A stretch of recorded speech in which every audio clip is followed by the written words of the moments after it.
Halo Literate People, ketemu lagi di ITB Pre-Show barengan saya Wengki Wiradi yang kali ini sudah memasuki episode ke-19.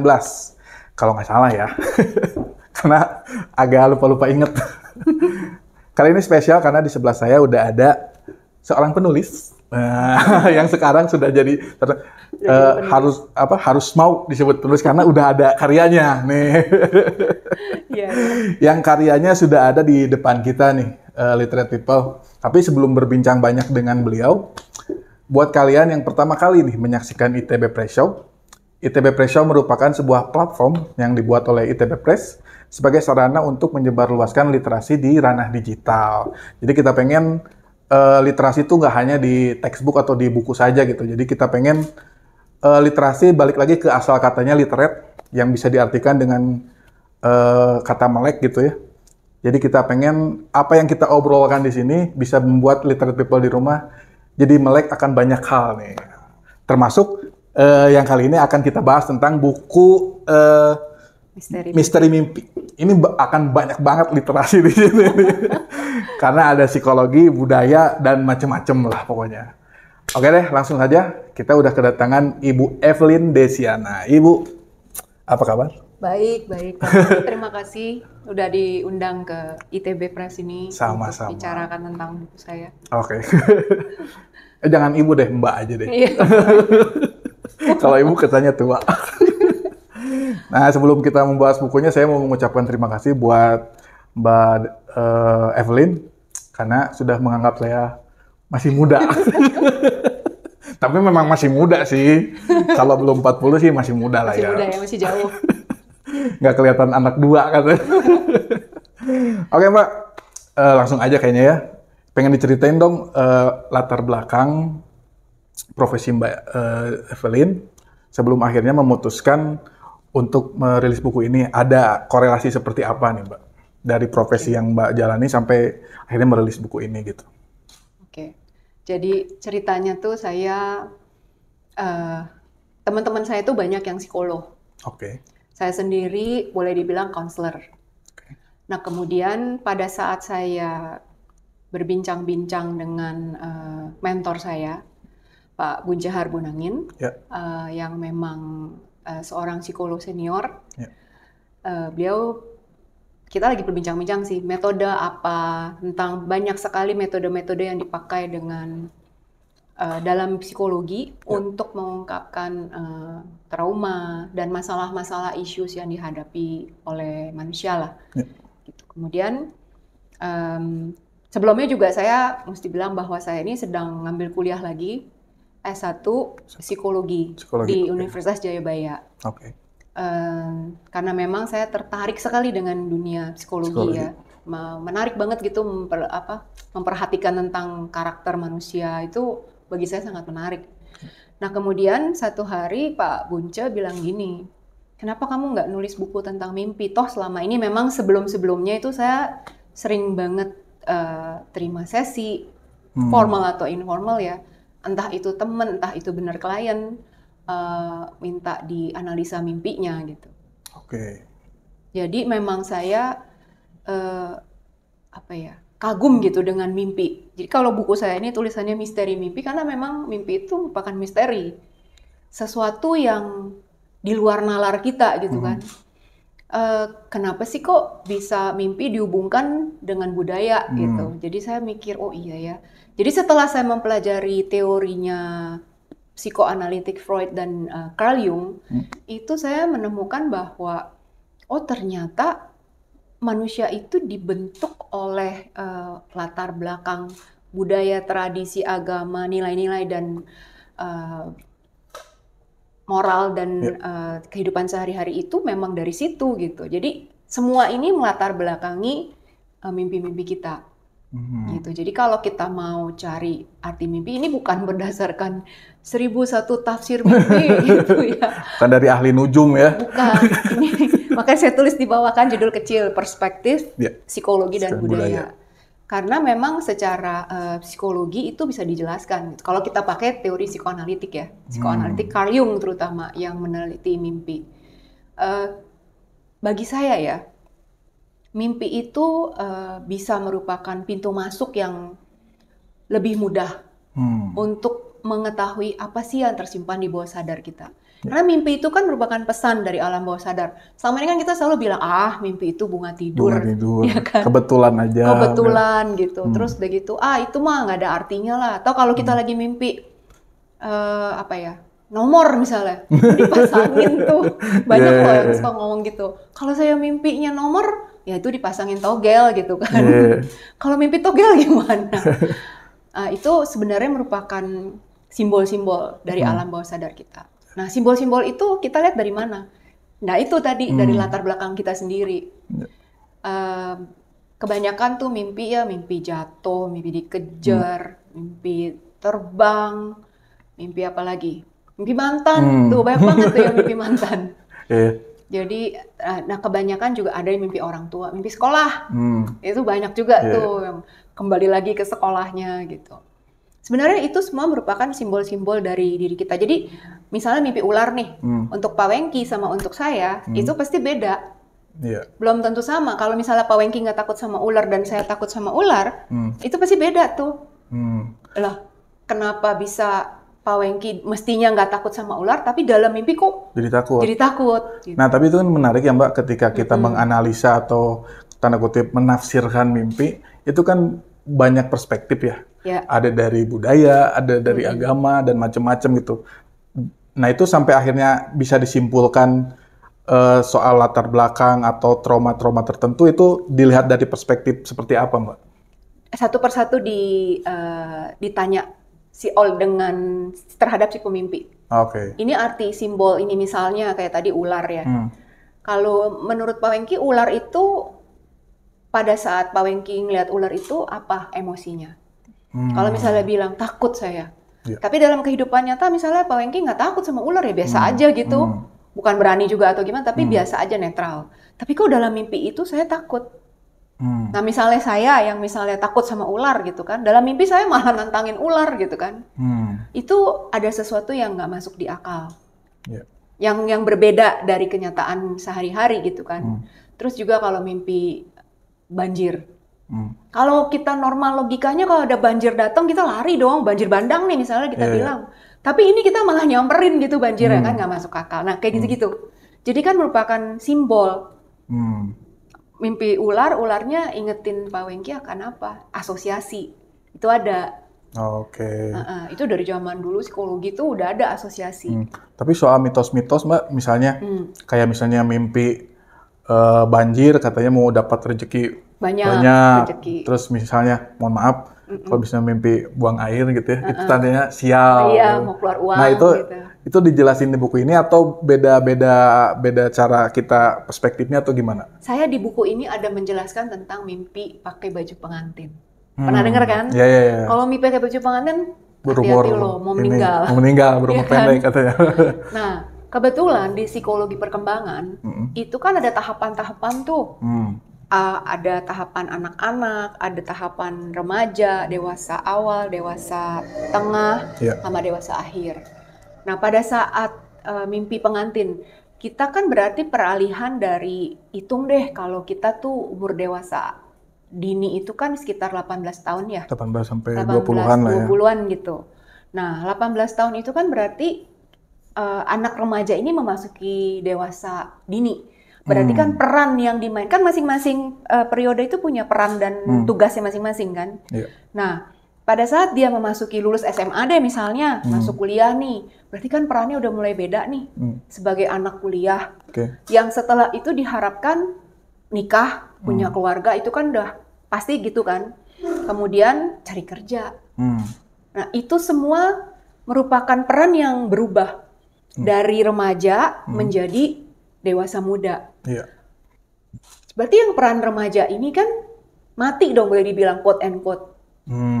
Udah dia fase peran. ya. Jadi mati meninggal di sini itu adalah sebenarnya bukan mati meninggal tapi beranjak ke fase berikutnya mungkin ya. Seperti kupu-kupu metamorfosis. Oke. Berubah fase gitu. Itu menurut saya. Tapi mungkin ada lah ya kalau kita mau melihat dari budaya. Itu mungkin adalah orang yang setelah baju pengantin dia beneran meninggal gitu. Nah, saya ada satu teman sahabat ya. Yang merupakan mentor saya juga, beliau melihat dari sisi agama, dan itu memang ada penjelasannya. Ada di Instagram saya. Panjang penjelasan tentang baju pengantin ini. Tapi mungkin pendekatannya akan menjadi berbeda gitu ya, ketika misalnya dari perspektif agama, mimpi ini berarti artinya ini karena dari pemahaman atau dari disiplin, katakanlah disiplin ilmu agama yang seperti ini, terus dari psikologi seperti ini, dari budaya seperti ini. Itu akhirnya jadi tafsirnya jadi macam-macam apa jadi gimana? Sebenarnya enggak. Jadi sebenarnya gini, latar belakang Pak Wengki dengan latar belakang saya, itu pasti kita berbeda nih. Pola asuh, nilai-nilai, tradisi budaya, agama, itu kan beda semua. Masing-masing orang pasti berbeda. Even bahkan kakak adik aja tuh berbeda karena walaupun pola asuh sama, lingkungan sama, nilai-nilai sama, tapi kan lingkungan teman belum tentu sama. Lingkungan besarnya, dosennya, guru-gurunya, gitu kan. Itu mesti berbeda dan itu membentuk karakter seseorang, personality seseorang. Nah kemudian pada saat Pak Wengki bermimpi, mimpi yang sama deh misalnya. Ada pernah yang di salah satu webinar saya, suami istri mimpi yang sama. Persis sama loh. Dan mimpi di waktu yang sama, mimpi anjing. Tapi bagi si suami, dia suka banget anjing. Sedangkan si istri takut banget sama anjing. Nah kan udah beda. Jadi si suami pengen banget memelihara anjing. Si istri nggak mau melihara anjing. Jadi walaupun mimpi pada saat yang sama dan mimpi yang sama, itu artinya berbeda.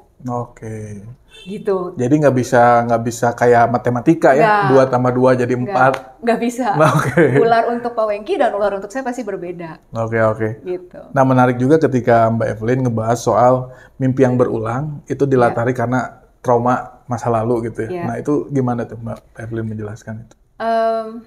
Jadi biasanya dari mimpi itu kalau kita pilah-pilah dari pertanyaan-pertanyaan dan kemudian kesimpulan, itu tuh bisa kita tahu, oh ternyata ada trauma yang kita tidak sadari ada di situ selama ini di bawah sadar kita. Ada di core memory mungkin ya? Betul, jadi di unconscious ya kalau di bahasanya Carl Jung itu. Itu ada trauma yang kita nggak sadar bahwa itu ternyata membuat kita trauma. Misalnya ada orang yang nggak suka belajar, disuruh belajar terus kan, sekolah terus gitu. Ya trauma lah dia. Itu bisa menimbulkan trauma. Atau misalnya trauma takut sama anjing. Jadi kemungkinan ada satu klien saya yang kayak gitu, dia pernah melihat omnya itu digigit anjing sampai ususnya tuh burai. Dan itu membuat dia takut sekali sama anjing.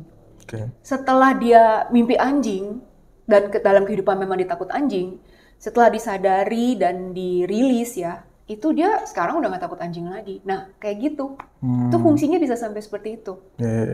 Nah ngomongin soal fungsi, tadi juga menarik ketika Mbak Evelyn ngomong kalau mimpi ini bisa jadi gerbang gimana cara kita menganalisa seseorang gitu ya. Misalnya ada yang datang konsultasi ke Mbak Evelyn, misalnya ini saya ada masalah gini, tapi Mbak Evelyn melihat itu dari mimpinya dulu gitu ya. Nah itu gimana? Coba mungkin bisa dijelaskan. Memang pasti kalau ke saya pasti analisa mimpi kebanyakan. Dari situ baru lanjut ke menganalisa traumanya. Jadi kayak misalnya dia mimpinya menimbulkan trauma masa kecil dia, inner child-nya dia itu terluka, kemudian terlihat bahwa ternyata nih ada masalah dengan orang tua misalnya ya. Jadi ada masalah dengan ayahnya, masalah dengan ibunya, dan itu terbawa sampai ke kehidupan yang saat ini. Misalnya dulu dia sering dipukulin sama orang tuanya ya. Di kehidupan yang sekarang, dia juga mukulin anaknya. Tanpa sadar loh, padahal dia bilangnya, padahal saya nggak kepingin loh mukulin anak saya. Dan kalau udah abis mukulin anak saya itu saya menyesal dan saya menangis. Tapi entah kenapa pada saat saya marah, saya nggak bisa nahan emosi saya untuk tidak memukuli anak. Gitu. Dan itu bakalan lebih mudah kebaca mungkinnya ketika dia menjelaskan mimpinya ke Mbak Evelyn dibanding dia, saya ada masalah gini-gini tapi nggak ngerti gitu ya. Ya. Jadi bisa buat menganalisa juga dari mimpi ya. Oke. Saya bukan bilang berarti memakai psikoanalitik ini bisa untuk mendapatkan solusi ya, tidak. Jadi namanya juga psikoanalisa. Jadi untuk menganalisa aja gitu. Oh, ini traumanya ada di sini, tapi untuk memberikan solusi, untuk memberitahu, oh kamu tuh harus begini-begini, kita harus pakai banyak sekali. Setidaknya dia tahu akar masalahnya apa. Betul. Gitu. Setelah itu baru kita pakai mungkin CBT, kognitif kan, atau humanism, atau behaviorism, atau psikologi positif, itu untuk solusinya. Gitu. Oke. Nah balik lagi ke buku nih Mbak, kenapa di sini ada dituliskan perspektif psikologi dan budaya gitu? Apa yang menarik dari dua hal itu gitu, dihubungkan dengan mimpi? Oke, jadi gini, ada salah satu pembaca buku saya yang pas saya tanya, udah baca belum gitu? Udah selesai. Terus saya kasih ke istri saya, dia bilang, istri saya seorang psikolog, tapi baru baca sebentar, dia tutup bukunya.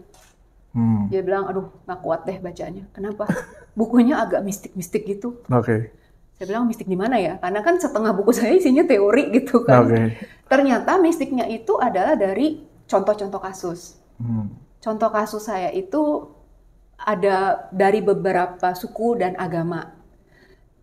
Bukan berarti saya mau melecehkan suku atau melecehkan agama, bukan. Tapi saya harus memandang satu kasus klien itu berdasarkan latar belakang, sesuai dengan latar belakang dia. Jadi di situ ada latar belakang dari Hindu, dari Buddha, dari Katolik, dari Islam gitu kan. Nah kemudian saya bilang mungkin mistiknya di sana. Iya betul, karena kan di sana ada bahas tentang sedulur papat, terus juga ada bahas tentang tradisi wihara gitu kan. Nah, itu yang mungkin membuat mistik. Juga ada mitologi-mitologi. Mitologi Yunani, mitologi Bali, Hindu gitu kan. Karena memang merupakan latar belakang pembentuk simbol-simbol yang ada dalam mimpi klien-klien itu. Yang bersedia ditulis kasusnya di sini ya. Jadi di sini saya mau bilang bahwa sebenarnya kan kalau kita mau bilang mistik, gimana mistik ya? Kita kan semua punya. Sekarang nih, Pak Wengki pernah tahu cerita rakyat apa coba? Yang inget deh. Timun Mas misalnya. Timun Mas. Terus apa lagi? Cinderella tahu Cinderella dong. Tahu. Snow White tahu dong. Snow White tahu. Apalagi H.C. Andersen tuh banyak banget bukunya kan? Iya, betul. Nah, terus udah gitu ada Malin Kundang. Tahu nggak Pak Wengki? Malin Kundang itu ceritanya ada banyak banget di beberapa culture. Di beberapa budaya. Banyak versi gitu. Banyak versi. Tapi intinya satu sama. Bahwa nggak boleh durhaka sama orang tua gitu kan. Sama intinya. Dan terutama ibu ya, karena Malin Kundang ibu kan. Ada di Malaysia juga ada cerita tentang Malin Kundang. Namanya aja beda gitu. Judulnya aja beda. Nah dari situ kita di bawah sadar kita tahu bahwa kita harus menghormati orang tua. Kita harus. Nah, kalau mimpinya itu di dalam mimpi kita ngelawan orang tua, kita mungkin musuhin orang tua atau kita bunuh orang tua misalnya gitu kan. Kan ada something wrong nih. Ada sesuatu yang salah nih. Nah, itu di situ kita harus cari tahu ada apa. Padahal kita sebenarnya dalam kehidupan sehari-hari fine-fine aja gitu dengan orang tua kita gitu kan. Tapi kok kenapa dalam mimpi kita serem banget gitu kan? Kita bunuh orang atau kita ngejar-ngejar atau kita dikejar gitu kan, mimpinya serem. Jadi sebenarnya mimpi itu banyak orang asumsikan sesuatu yang mistis itu tadi, tapi sebenarnya kalau kita breakdown tuh itu bisa dijelaskan secara logika juga ya, dan teorinya jelas gitu ya. Betul, ada itu. Dan mitologi-mitologi itu sebenarnya bukan karena apa ya, tapi sebenarnya itu untuk si counselornya, untuk si psikolognya ini menganalisa bahwa oh bener ya, makna mimpinya si A ini memang sesuai dengan mitologi yang ini, artinya memang seperti ini maknanya, benar. Jadi kayak check and recheck aja lah. Buat menguatkan analisa juga kali ya. Oh jadi ini latar belakangnya ini, ya jadi ya oke. Karena kan itu yang dia tahu. Iya. Kalau misalnya orang kan nggak semua culture tuh ada cerita Malin Kundang ya. Tapi kan di semua budaya kita juga harus tahu. Kita juga tahu bahwa kita harus hormat pada orang tua. Harus mencintai, menyayangi, menghormati ibu, ayah gitu kan. Nah kalau misalnya ada orang yang bermasalah, pasti dia kesel dong. Enggak, saya nggak perlu hormat sama orang tua saya. Aneh kan kalau orang tua yang melahirkan, bener gak? Nah di situ kita udah bisa tahu. Jadi apa ya, budaya itu yang umum ya. Kalau misalnya budayanya spesifik di sini tuh ada cerita tentang si Kay. Mitologi yang dipakai itu adalah siren. Itu loh yang di cover booknya itu. Itu siren tuh. Oke. Siren itu di kita Putri Duyung. Jadi ada dua versi. Ada yang setengah perempuan cantik, setengah burung badannya. Ada yang setengah perempuan cantik, setengah ikan. Yang setengah ikan pasti pada tahu lah, apalagi kita sudah mermaid kan. Putri Duyung. Nah itu ada kisahnya sendiri. Jadi dalam buku ini diceritakan bahwa si Kay ini dengan mitologi ini karena memang dia nyambung.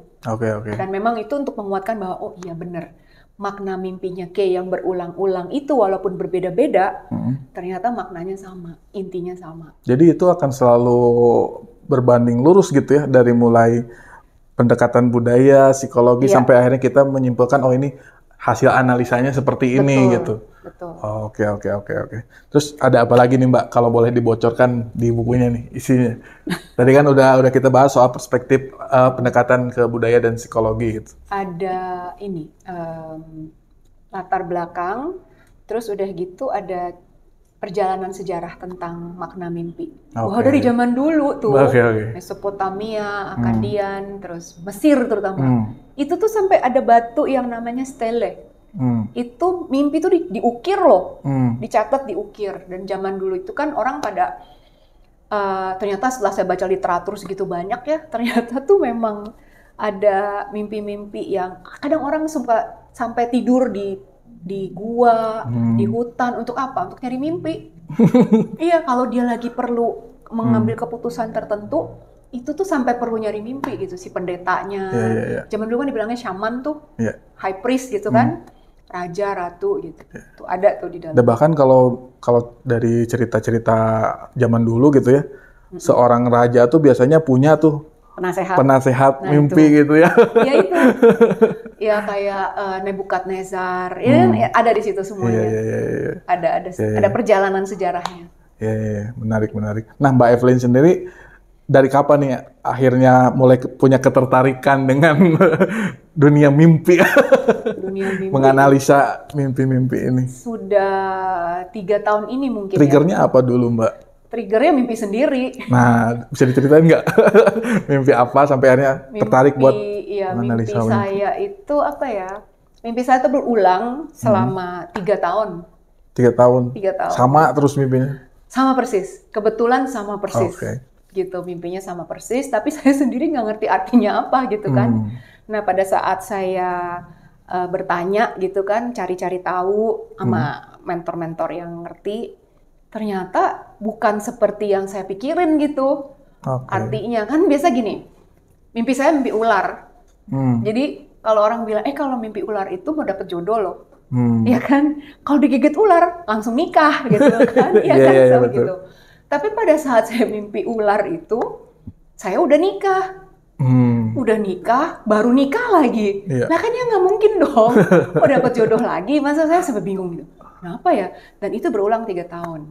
Jadi setelah diulik gitu ya mimpinya, ya itu bukan urusannya dengan jodoh dan lain-lain, gak ada urusannya gitu. Tapi urusannya itu adalah tentang orang tua. Jadi beda banget gitu, tidak sesuai. Jadi saya mikir gini, oh ternyata mimpi itu bisa begitu ya gitu. Begitu bermaknanya gitu kan pesan. Nah satu lagi, saya tuh ada bertanya dengan Pak Wayan Mustika dari Bali. Beliau adalah juga salah satu guru yang termasuk punya banyak follower ya. Pak Wayan itu ada bilang juga bahwa mimpi merupakan pesan dari atas sadar. Jadi bukan cuma dari bawah sadar doang nih yang menunjukkan trauma, tapi juga dari atas sadar. Apa itu atas sadar? Dari Tuhan. Kayak wahyu gitu? Kayak wahyu dah. Gitu. Jadi benar-benar pesan untuk kita di masa depan, apa yang perlu dilakukan. Kayak tapi gitu. Itu berlaku untuk semua orang atau hanya untuk orang-orang terpilih? Kalau wahyu kan tidak semua. Tidak semua orang bisa mendapatkan mimpi seperti itu. Tapi mimpi yang wahyu itu juga kita bagi 2 lagi. Ada yang personal untuk diri kita. Misalnya nih ke depan Pak Wengki bakal punya anak 2 lagi gitu misalnya. Itu kan personal untuk Pak Wengki. Tapi ada juga orang-orang yang bisa menerima wahyu untuk kolektif. Jadi kayak ada gempa bumi di dalam buku saya ada. Jadi itu namanya mimpi prediktif kan. Nah itu ada dia dalam mimpi ini si Subudi ini memang dia harus diinformasikan gitu ya. Mendapatkan mimpi seperti, tapi itu juga perlu dicatat kenapa? Jadi kita tahu oh yang ini kayaknya benar harus saya maknai dengan benar-benar disikapi dengan serius gitu loh. Dan memang benar karena ada pesan dari Ratun yang sakti waktu itu ya di dalam cerita mimpinya itu. Dan memang minta di kepura sembahyang segala macam itu. Dan itu memang mengurangi korban jiwa dan benar terjadi. Nah itu yang dibilang mimpi dari atas sadar. Jadi beda-beda lah. Jadi dia termasuk orang terpilih lah ya untuk menyampaikan ini gitu. Tapi dia waktu itu dia menyikapinya dia bersembahyang sendiri datang ke pura terus sembahyang. Gitu. Oke. Tapi ngomongin mimpi itu jadi menarik ya kayak saya sama istri saya gitu ya. Sedikit curhat nih. Mumpung ada Mbak Evelyn sekalian konsultasi. Nih, kayak kalau saya termasuk orang yang susah mengingat mimpi. Misalnya semalam, mimpi apa ya? Nggak inget. Nah, yang satu-satu yang diinget tuh itu yang kembali ke sekolah itu. Karena itu terus-terusan berulang, jadi diingat gitu. Nah, sebaliknya istri saya, setiap bangun tuh dia selalu hafal mimpinya dan dicatat. Bisa diceritain detail banget gitu. Dicatat dah, mulai sekarang. Oh gitu ya? Terus baca bukunya, dianalisa sendiri. Terus apa ini maksudnya gitu? Apa maksudnya? Nah, oke. Nah itu gimana ya maksudnya? Ada orang-orang yang memang mimpi itu kan mungkin butuh sensitivitas gitu ya. Oh ini kita mimpinya ini, terus maksudnya apa ya? Mungkinkah ini? Terus kita menganalisa gitu ya, karena kita bisa punya sensitivitas itu gitu. Beda dengan orang-orang kayak saya yang susah mengingat mimpi gitu, gimana kita mau menganalisa, mimpinya aja nggak ingat gitu ya. Nah itu gimana Mbak Evelyn menanggapi itu? Itu pertanyaan yang paling sering ditanya. Oke. Menurut riset, tiap malam tuh kita pasti bermimpi. Pasti itu? Pasti. Oke. Jadi mimpi itu terjadi di fase REM, Rapid Eye Movement. Ada itu, di buku saya juga ada, itu maka di bagian teori. Rapid eye movement itu adalah berarti pada saat kita tidur dan bermimpi itu mata kita tuh kedip-kedip goyang-goyang ini. Jadi dia tuh cuma satu level di bawah kita sadar begini. Tapi ada satu sensor di otak kita yang menutup shutdown input dari luar. Makanya yang jalan itu adalah bawah sadar kita. Gitu. Nah kalau nggak inget mimpi, ya wajar sih, karena mimpinya dicuekin terus ya, kesel dia lama-lama, bawah sadarnya bilang ini orang nggak ini banget ya, nggak peka banget nih, mimpinya lupa mulu gitu. Tapi coba deh, teman saya ada yang begitu soalnya, dan dia sangat logik, mungkin lah mimpi ada artinya gitu kan. One day pada saat itu saya bilang coba deh kalau mau tidur bilang, saya mau bawah sadar saya mau dong ingat mimpi saya. Kalau misalnya ada sesuatu yang harus saya bereskan dalam hidup ini yang saya nggak sadari, coba tolong kasih tahu saya lewat mimpi. Beneran loh dia mimpi dan dia inget detail. Ada 3 ember, liftnya ini atapnya nggak ada, terus saya berhenti di lantai sekian gitu. Dia sendiri kagum, kok inget ya? Tapi setelah itu semua mimpi dia detail semua yang dia inget. Karena memang dia aslinya orang detail. Ya istri saya juga gitu. Detail kan? Apalagi kalau soal gaji saya detail banget. Gaji itu ya. Ini pengeluaran tuh detail banget. Semua istri kayaknya gitu. Nah, oke. Tapi yang menjadi menarik gitu ya Mbak, ketika ngomongin mimpi, ada juga kondisi-kondisi yang setengah sadar ini antara mimpi atau enggak gitu ya. Kalau ada istilah orang Sunda tuh kayak erep-erep gitu ya. Erep-erep. Nah itu kalau kayak gitu fenomena seperti apa tuh menurut Mbak? Itu kan pada saat kita tidur ya, awal tidur, itu ada 4 stage memang. Stage 1 ini kan sadar ya, terus kita mulai tidur ayam kita bilang. Nah kemudian terus tidur ke stage 2, ada spike-nya itu. Terus ada lagi sleep spindle namanya. Terus ada lagi stage 3. Kemudian stage 4 baru dia naik tuh. Naik, berhenti di REM. Sebelum kita sadar, turun lagi dia. Terus naik lagi. Nah, kalau di agama Hindu atau di kepercayaan di Jawa, kejawen gitu, Jawa kuno ya, itu ada jam-jamnya tuh Pak. Jam di buku saya ada dan jam 1 sampai jam 2 namanya apa, titioni apa, itu ada. Dan kita kan sebenarnya kan ada kepercayaan bahwa kalau mimpi itu di jam 12 sampai jam 2, jam 3, itulah mimpi yang benar punya pesan tuh. Sebelum dan sesudahnya nggak ada gitu. Padahal sebenarnya sih, ya mungkin lah, itu mungkin menurut saya tuh leluhur-leluhur kita itu mungkin sudah memetakan ya, dari jam 12 sampai jam 3 itu sebenarnya mimpi pesan atas sadar mungkin rasa saya. Pesan dari Tuhan. Terus ada juga mimpi-mimpi yang sebenarnya pertanyaan saya pengen nanyain soal apakah mimpi itu secara cerita gitu ya akan selalu nyambung dari awal sampai akhir, atau ada juga mimpi-mimpi yang pernah saya alamin gitu ya, mimpinya tuh random, jadi kalau misalnya diceritain tuh kita nggak jelas gitu. Tiba-tiba misalnya saya di sini, tiba-tiba ada di atas gedung gitu atau apa. Jadi kalaupun mau dianalisa gitu ya, mimpi seperti itu kan jadi secara narasi jadi bisa tetap. Oh, tetap bisa. Tetap bisa. Benang merahnya apa? Ada, pasti ada, dicari. Oh, oke. Nggak masalah. Kadang ada yang cuma bilang, saya kok cuma ingetnya saya mimpi ini, ngelihat diri saya dari belakang gitu. Udah itu doang mimpinya. Tapi dari situ digali bisa banyak banget. Dan itu tetap masih bisa dianalisa? Tetap. Oh, ada mimpi. Berarti nggak harus misalnya cerita kayak novel dari halaman pertama sampai terakhir nyambung tuh? Enggak harus. Oke. Loncat-loncat, namanya juga mimpi. Iya. Iya kan? Ya nggak masuk akal lah. Iya benar. Karena yang jalan kan bukan nalar kita, bukan logika kita, kan ditutup sensornya itu, input dari luar, pikiran kita yang sadar itu. Yang jalan kan yang bawah sadar. Oke. Gitu. Menarik mimpi itu. Nah, Literary People di rumah juga mungkin banyak yang ngalamin mimpi gitu ya. Dan penasaran juga mungkin ya. Jadi mungkin ada beberapa tipikal orang gitu ya, ada yang memang cuek, kayak saya mungkin cuek. Dengan mau mimpinya apa kayak terserah gitu. Ada yang memang punya kepekaan soal itu gitu ya. Jadi bangun tidur tuh ngelamun lama kepikiran gitu. Wah, ini maksudnya apa gitu. Biasanya mimpi mantan tuh, kalau orang mimpi mantan pasti kepikiran dulu. Ini mantan saya masih mikirin saya nggak ya? Mantan saya lagi mikirin saya ya gitu. Kalau saya nggak pernah mikirin mantan, soalnya mantan saya nikahin. Oh gitu, bagus dong. Dulu sempat putus, terus balikan lagi. Mantan gitu. jadi istri. Jadi istri. Nah, tapi soal ada beberapa mimpi kayak saya kan, ayah saya udah meninggal. Itu beberapa kali kalau saya lupa bacain Yasin setiap malam Jumat, si papa tuh suka datang gitu. Kayak kok malam ini lu nggak ngaji?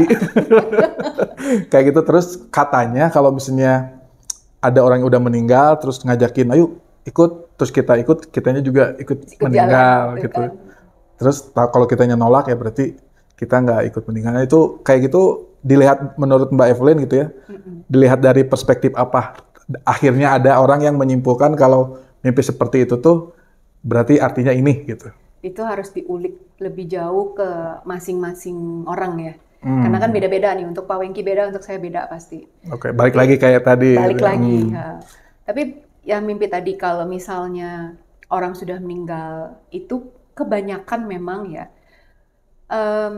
Kalau saya mempercayai bahwa orang yang sudah meninggal itu ada yang bisa langsung jalan meneruskan perjalanan.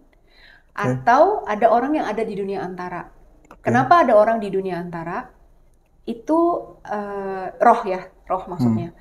Roh itu masih punya keterikatan yang kuat dengan dunia kita, alam kita.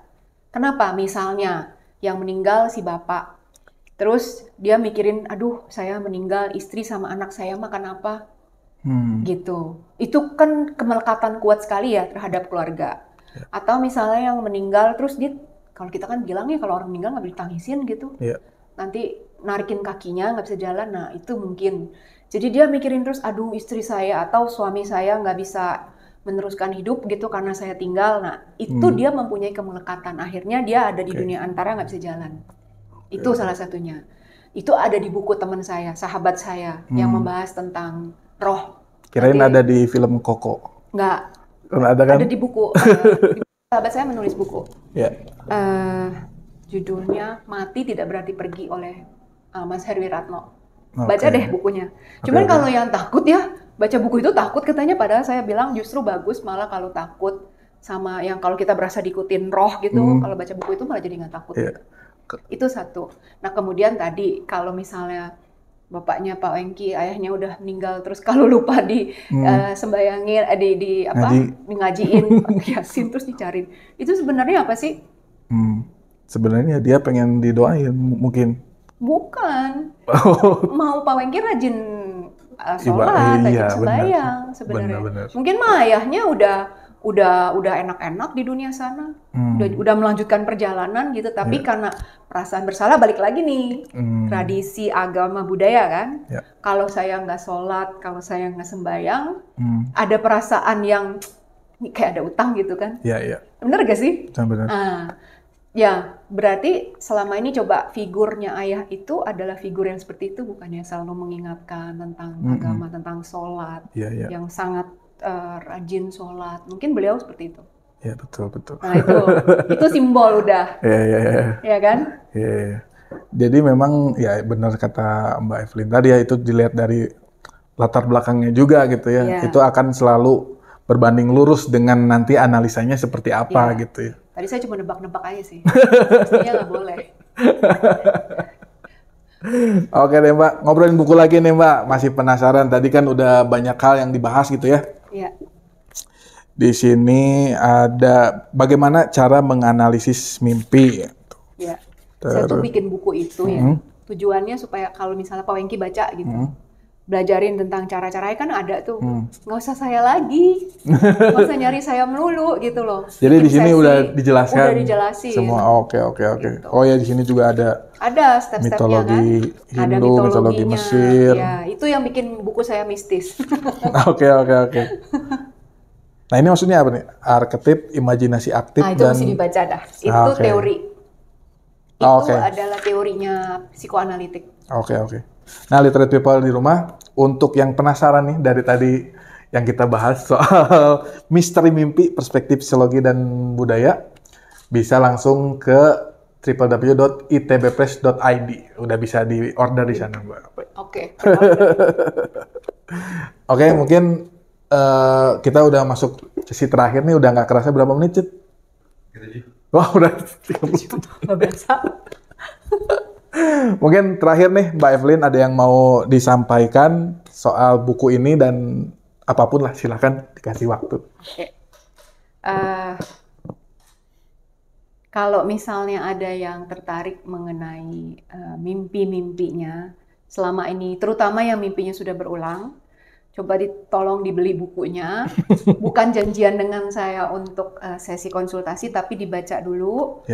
Terus kemudian dipelajari apa sih sebenarnya mimpi itu, dan coba menganalisa ke dalam diri. Sebenarnya tujuan menganalisa mimpi itu bukannya cuma untuk sekedar mencari makna mimpi kita apa, tapi lebih kepada mencari bagian diri kita itu yang belum kita sadari. Jadi tujuannya adalah sebenarnya kembali ke dalam diri. Karena selama ini pasti kita selalu keluar. Yang kita lihat tuh selalu di luar kan.